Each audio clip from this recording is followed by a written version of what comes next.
Finding your life vision, sometimes through hardship. That's what we're talking about on the podcast today.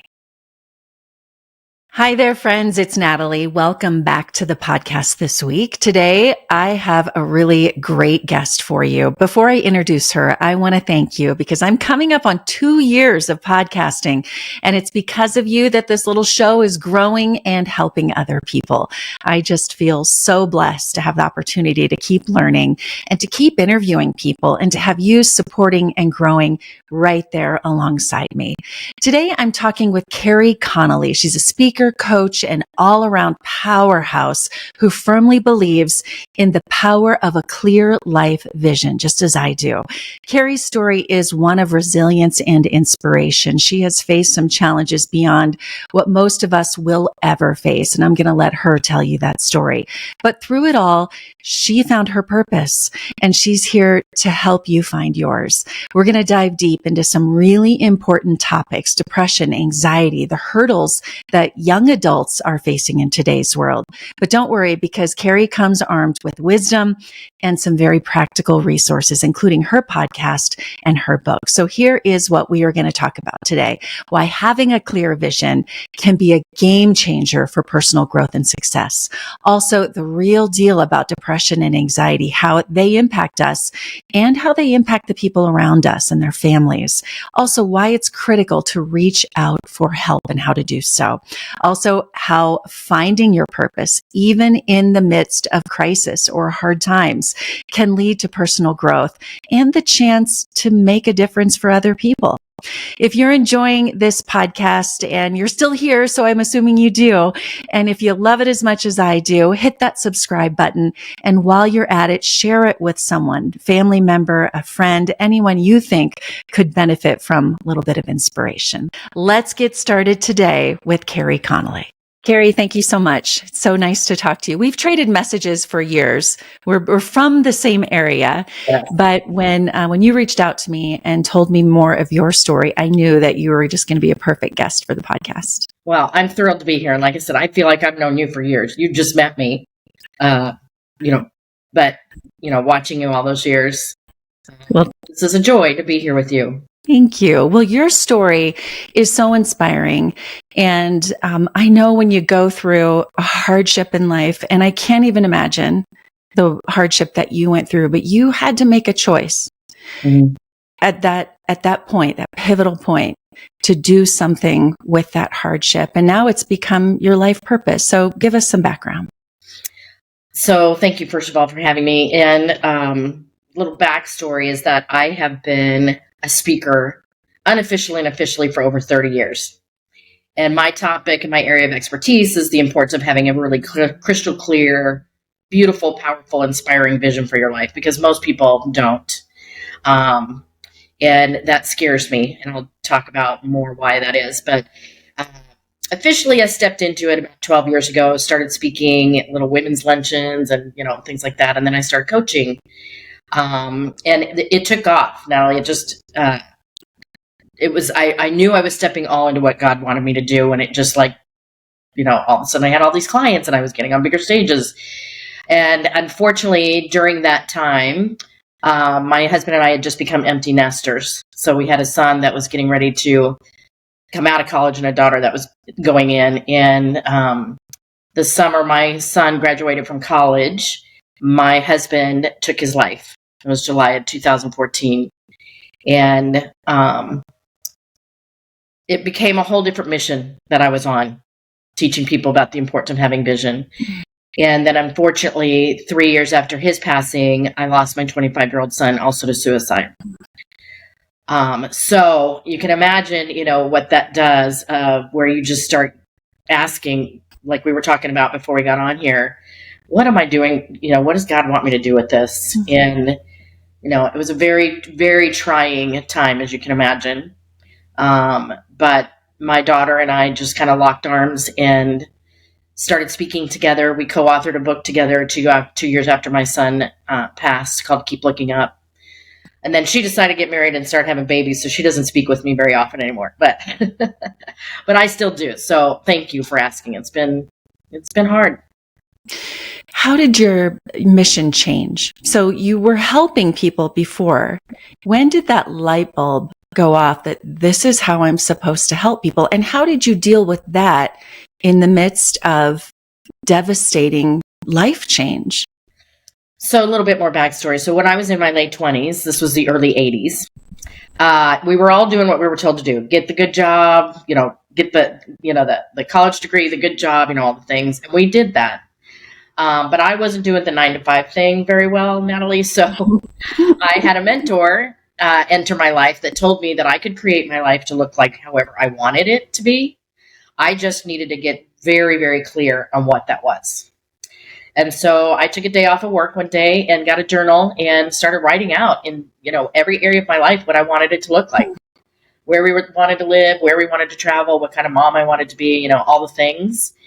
And what I know now that I didn't know then, Natalie, is I truly believe that day I was just kind of aligning with God, and he was just downloading into me like all these heart's desires, what was going to unfold next.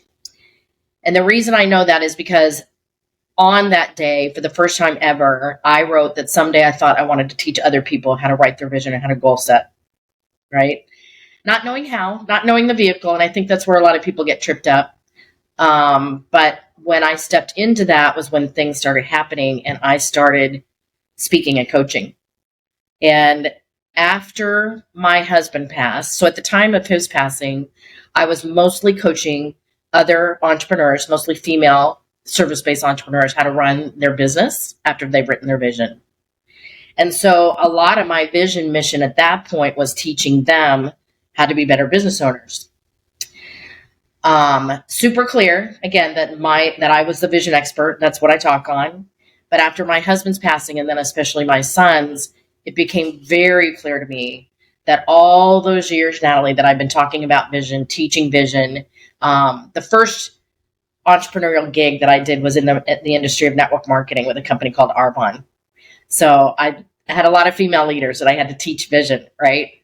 But now I knew that, okay, so this isn't just about teaching business owners how to make money.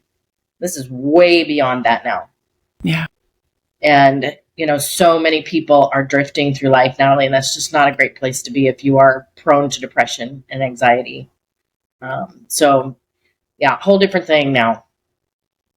Was that always, I want to get on to the creating a vision and all of that, but yeah. I want to understand, and I hope that you talk about this so much that it's okay to talk about this. Yeah. But did you know through the years depression and anxiety and all of this was an issue in your family? Because I think for a lot of us, we see so much of this. Me working with high schoolers, even within my family and my friend network, you see people struggling and you never know if they're at a point where they're going to do something drastic.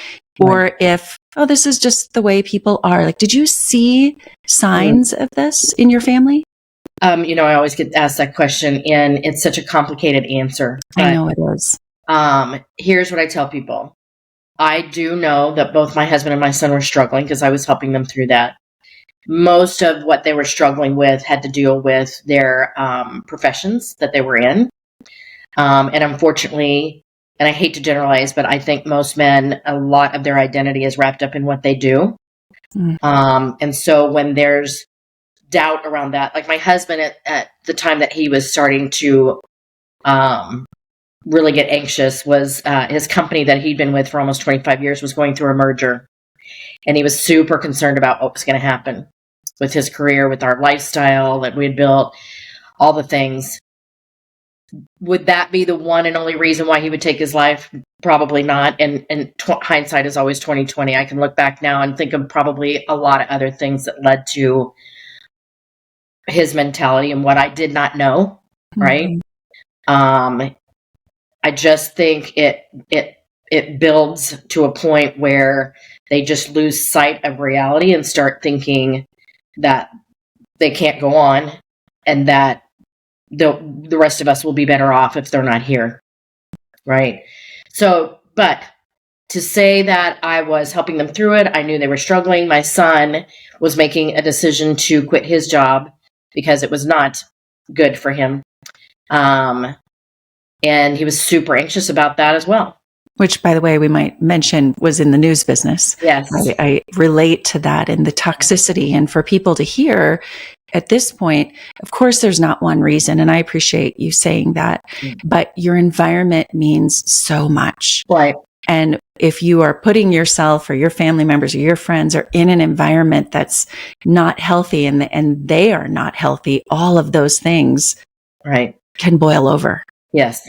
And so to be sure that I always like to say, we're putting those faith glasses on first. Right. And we're saying, God has me here. I can deal with this. But we tend to put these worldly glasses on first. Yeah. And, all of these things that pile up. And there's not one reason. There's not. But yeah. And did I ever think that they would take their life? No. Yeah. I just figured, with my husband, I knew he was really worried about the job, and we talked about it almost nightly. I told him, I don't care if you go drive a school bus now. I mean, I just want you to be happy.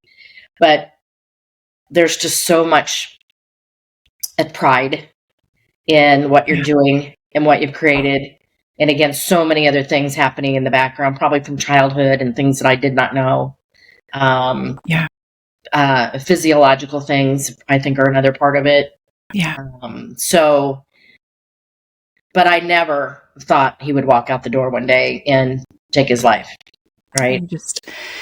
I can't imagine. And I just applaud you so much for coming back and helping people, because it's an epidemic. Yeah. It's something we're dealing with in our identities. And I appreciate you saying that too, about identities being often in our careers, our house, I have a daughter who plays college sports, and I see so often young athletes who their identity is in their sport. Right. Or their career, whatever that is. Yes. And how unhealthy that is, because it can be taken away just like a job in a moment, in a second.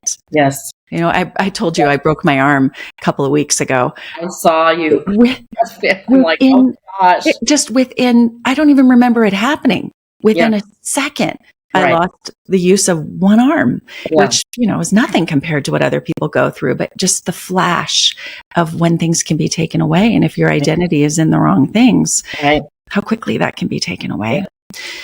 Let's talk about when you realized. So you realized, you had to recover and go through twice within first and the 3 years later. And that was probably a 5-year span of devastation for you. And were you still working? And when did the light bulb go off that this is my purpose? Well, as I mentioned earlier, at the time that my husband passed, I had stepped into the speaking and coaching career. Yep. And it just took off. I had like 25 new clients join me within a span of 90 days during his passing. And so I just ran with that and got my son to Arizona so he could start his job. Got my daughter back to college in Oklahoma.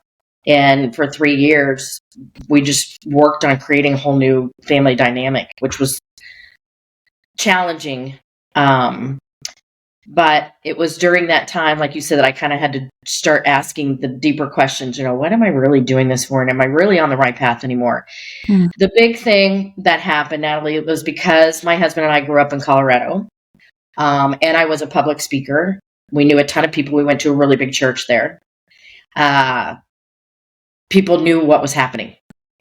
And then when my son passed, I had also been speaking on higher levels. Been on a lot of radio shows. And so people were following me publicly. And they were seeing what I was doing. And so they started reaching out to me saying, how in the world are you getting through this? What is helping you? I still almost daily get messages from people, mostly parents, who are super concerned about their kids. What do I do? What are the signs? How can I help them? Or they will reach out to either me or my daughter and ask, I've got a friend that just lost their child. How do I help them? Mm-hmm. So Natalie, it was either I chose a totally different profession and got all away from that, or I stepped all into it, like you were saying, with my faith glasses on and just, which is what I'm doing daily now. It's just following, okay, is this the path you still want me to be on? What do you want me to do next? Who do you want me to talk to next? I'm super focused on young adults right now. Very hyper focused on 20 to 30-year-olds because they are really struggling. Well, they're coming out of, I hate to keep going back to COVID, but they're coming out of a high school mentality, having lost really a year of that, and now stepping into adulthood, right, and trying to figure life out, and it's fuzzy. Yeah. So when I'm in my podcast studio, I have a 21-year-old intern, and he just started. And in between takes, recordings, I started asking him questions. What's happening with your generation right now? What's going on with you guys? How are you feeling about adulthood and all of that? And the word I get from all of them when I ask them, Natalie, almost right out of their mouth, is a lot of pressure. Yes. A lot of pressure. I get that from my high schoolers where I teach. Yeah. And I tried to draw out more, like, tell me about that. Why? Right. And if you're, pressure what does he say? Schools, from their teachers, from their parents, from their peers, a lot of pressure. And he said, it's just on every angle. Money is number one. A lot of pressure, a lot of fear, a lot of anxiety around money.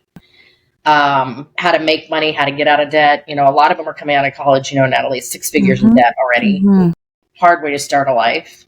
Relationships, it's probably number 2. All the things. But he said something to me that I'm going to repeat, and I'm actually going to record him. I'm going to have him do a podcast with me.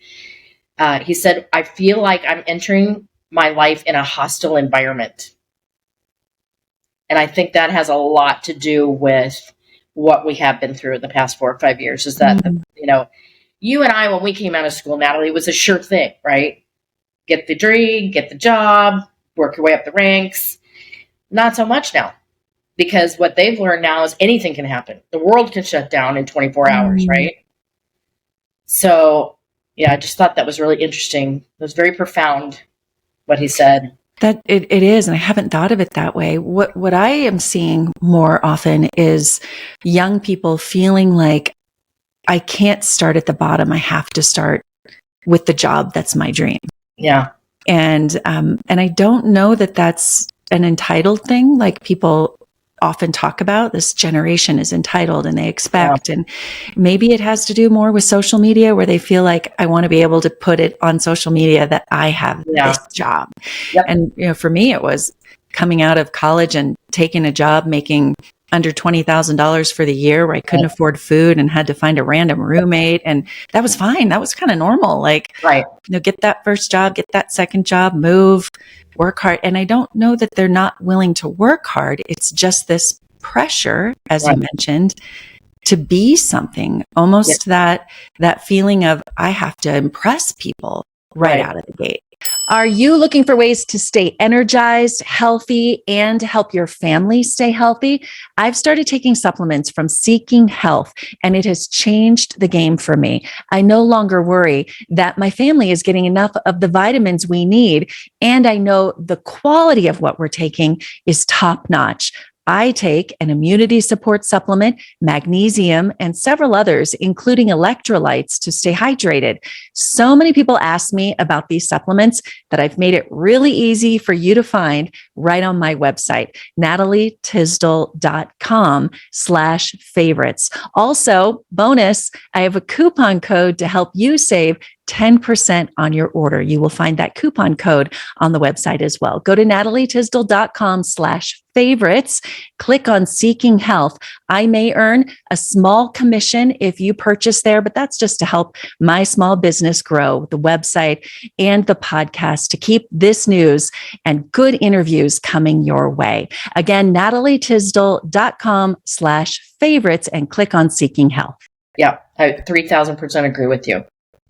Because I do remember when my son was coming out of college and all of his friends, the jobs they were getting, they were pretty proud of it. My son was very proud of getting the job at Channel 12, right?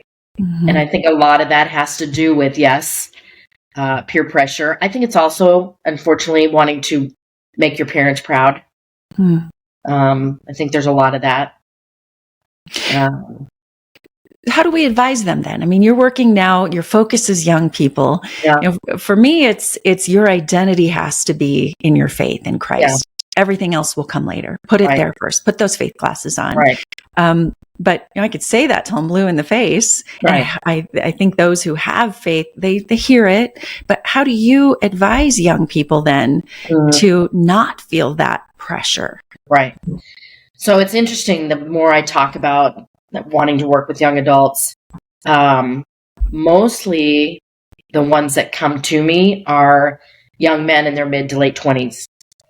And I was recording a podcast actually with a young man that I started following on Instagram because he's just, for a 30-year-old, super wise. So we became friends. He had me on his podcast, and another young man heard me and reached out to me. And what he said to me when we got on a call was, I'm just super struggling. I go through bouts of anxiety and depression. I don't love what I do, and I don't know what to do about it. So I asked him, and this is what I've done with thousands of people, Natalie. I asked him to take some time and to project 3 years out from whatever day he's going to sit down and do this. And on that 3-year date after that, write how old he will be and how old his family members will be. Because I needed him to think beyond where he is right now and start dreaming about what he would like his life to look like at that age. Yeah. In every area of his life. This is what I did in my late 20s.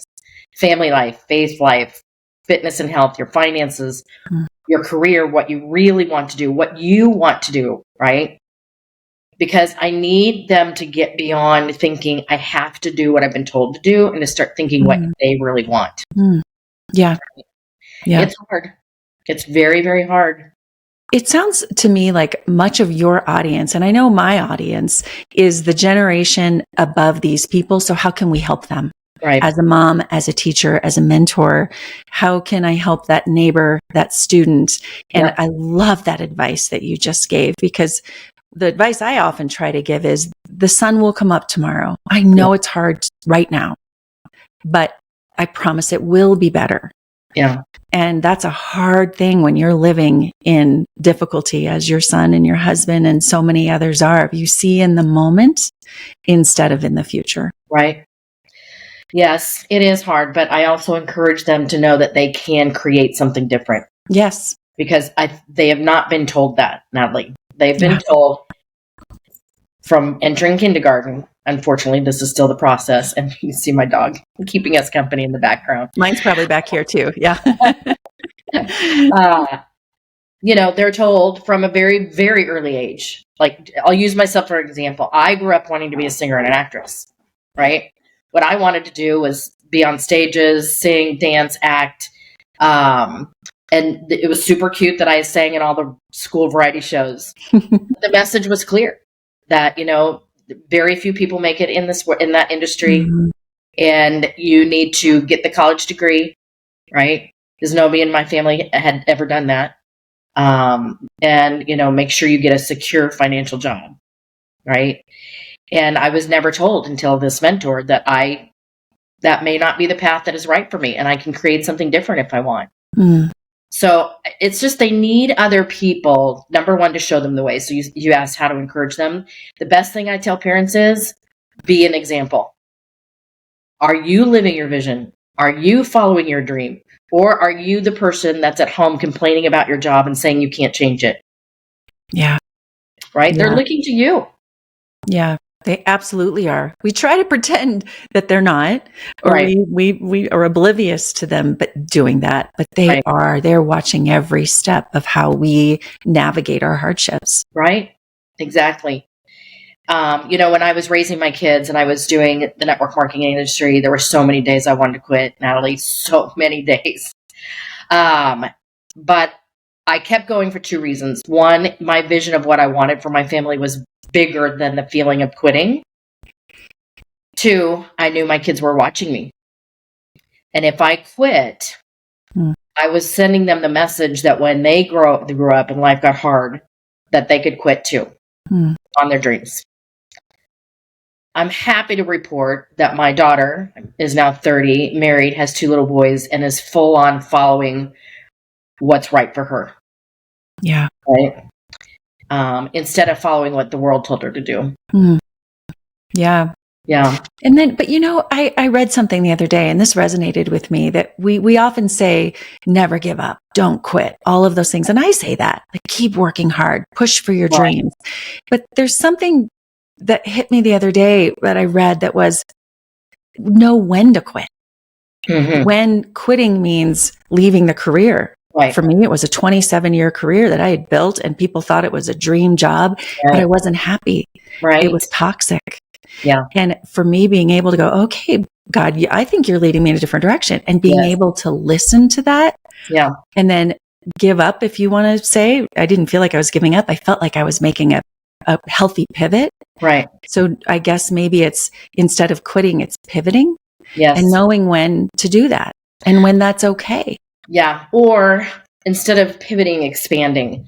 So what I know now is all those years that I was in network marketing, building a team, coaching these women, personally growing, which is the most painful part. Yes. God was preparing me for me to step into what I'm doing now 12 years ago. Yeah. And like you, Natalie, I was in that company 25 years, right? Had built a great income, earned a lot of trips. All my relationships were in the company. For me to step away from it, I never left the company. I just stepped away and expanded.